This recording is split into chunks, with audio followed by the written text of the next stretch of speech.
Channel আনন্দে স্বাগতম। এই মুহূর্তের গুরুত্বপূর্ণ খবর হলো 9 সেপ্টেম্বর 2024 রাত 9টায় পলতার বাস স্ট্যান্ডে তিলোত্তমার ন্যায় বিচারের দাবিতে এক পথসভার, মানববন্ধন ও পদযাত্রার আয়োজন করে পলতার নাগরিকবৃন্দ। অরাজনৈতিকভাবে এই জমায়েতে সমাজের নানা স্তরের মানুষেরা স্বতঃস্ফূর্তভাবে অংশগ্রহণ করেন। কথা বলছি, আমাদের মিছিল নিয়ে অনেক রকম অনেক জায়গায় অনেক কথা ছড়ানো হচ্ছে। শুধু আপনাদের কাছে একটাই রিকোয়েস্ট, কেউ ভয় পাবেন না। আমি বাই প্রফেশন একজন আইনজীবী, আমি এখানে থেকে বক্তৃতা দিয়ে রেখে যাচ্ছি। আমি সবাইকে আমার নাম্বার দিয়ে দেবো।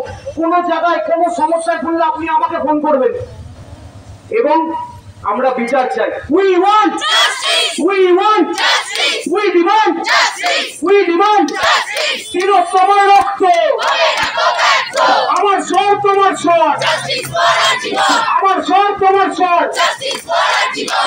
আমার বোনের রক্ত হবে না তো ব্যর্থ, আমার বোনের রক্ত হবে না তো ব্যর্থ।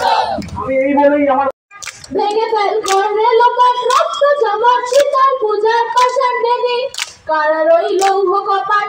ভেঙে ফেল করে লোকাল রক্ত জমাট শীতল পূজার পাশান বেদি। ওরে ও তরুণ নিশান বাজা তোর ভোলা বিশান ধ্বংস নিশান উরুক প্রাচীর প্রাচীর বেদি। ওরে ও তরুণ নিশান বাজা তোর ভোলা বিশান ধ্বংস নিশান উরুক প্রাচীর প্রাচীর বেদি। কারার ওই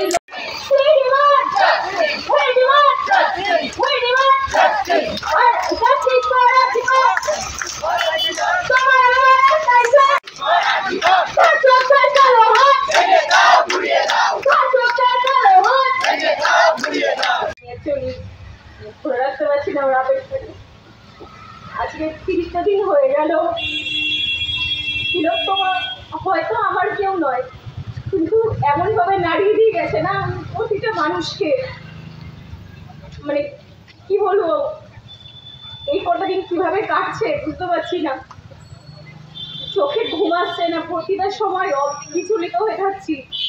মানে এত অস্থিরতা এর আগে কখনো হয়নি। খালি ভাবি আমি নিজেও তো মেয়ে, আমারও একটা 5 বছরের সন্তান আছে। মানে তাকে নিয়ে আমি এতটা চিন্তিত, মানে এতটা অসহায় লাগছে। মানে ভাবতে পারছি না তার কি অবস্থা হবে, আমার কি অবস্থা হবে। ভয় লাগে এখন রাস্তায় বেরোতে।